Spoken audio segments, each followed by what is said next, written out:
Désir de fumer et la détente procurée par la cigarette, il se cache une forme de dépendance physique. Ils sont nombreux les fumeurs qui tentent le sevrage sans succès tant les symptômes sont sévères. L'addiction au tabac avec Issa Steve Mefan et Cédric Zengdo.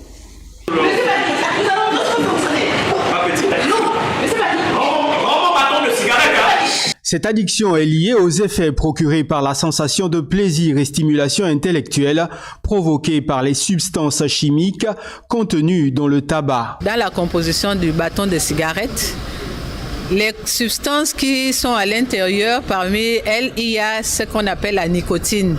Et c'est celle-là qui provoque la dépendance. C'est celle-là qui embrigade les gens dans le cycle vicieux de la consommation du tabac. Le premier médicament pour arrêter de fumer, c'est la volonté.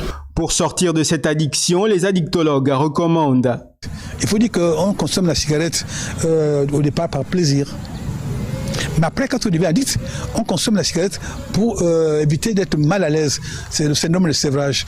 Parce qu'il y a des personnes, quand elles n'ont pas fumé, elles sont nerveuses. Dire aux jeunes, parce que la cible cette année, de ne pas commencer à fumer.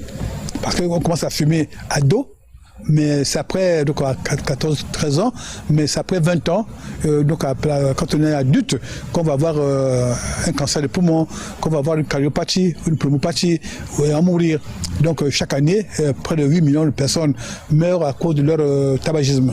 C'est donc la sensation de plaisir qui crée la dépendance due à une substance, la nicotine, inhalée en quelques secondes par le cerveau. Le manque de celle-ci crée cette dépendance.